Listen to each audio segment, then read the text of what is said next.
شاخساروں پر، ان میں چہچہاتی گنگناتی چڑیوں پر، ڈالی پہ رقصہ خوشنما خوشنوا پرندوں پر، گلوں کو چومتی فرتے مسرت سے جھومتی بلبلوں پر، گرد کی پہاڑ کی ایک ایک ادائی دل نواز پر، شاعروں نے کئی کئی غزلیں کہہ ڈالی، ادیبوں نے مہپارے تخلیق کر دیے، مگر حق تو یہ ہے کہ حق ادا نہ ہوا۔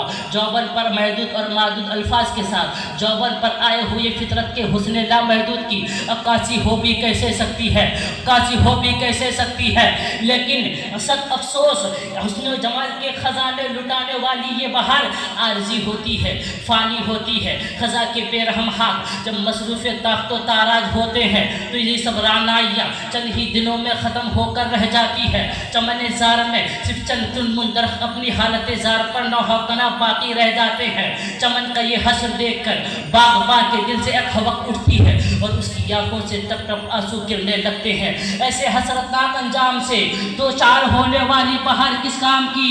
آؤ اس بہار کی بات کریں جس کی ہر مسرت لافانی ہے، ہر خوشی لازوال ہے، ہر فرحت جاویداں ہے۔ اس بہار میں دستے قدرت کا وہ شہکار گنچا چکا جس کی نکھت و شادابی اور رنگ و روپ دیکھ کر چشم نظر آئے بیلے وقتائی حیرت میں ڈوب گئی۔ وہ گلے رانا ہلا جس کی بوئے دلاوے سے چمستانے کا ہرتا ایک مست و بے خود ہو گیا۔ وہ نسیم سحر چلی جس کے ہر جھونکے میں گلزار ازل کی مہک رچی تھی۔ وہ باد بہار چلی جس کی راحت بس تھپتیوں سے بے قرارہ نئے عالم کو قرار آ گیا۔ وہ کرم کی گھٹا اٹھی جس سے ہر کشتے ہوئے سیراب و شاداب ہو گئی، سیراب و شاداب ہو گئی۔ وہ شبنم پڑی جس کا نم گلستان حیات کے پتے پتے کے لیے آب حیات ثابت ہوا۔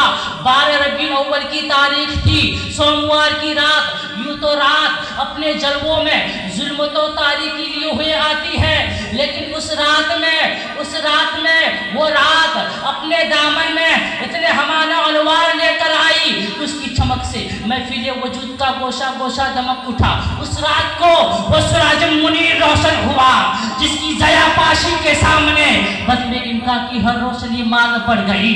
وہ نجم درخشاں طلوع ہوا جسے دیکھ کر دشتے دلال میں گمگشتہ کائنات کو رہ منزل کا سراغ مل گیا۔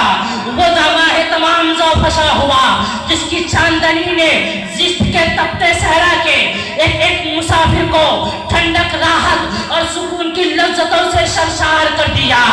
یعنی سید المرسلین، خاتم النبیین، شفیع المذنبین، راحت العاشقین، مراد المستاقین، شمس العارفین، مصباح المقربین، محب الفقراء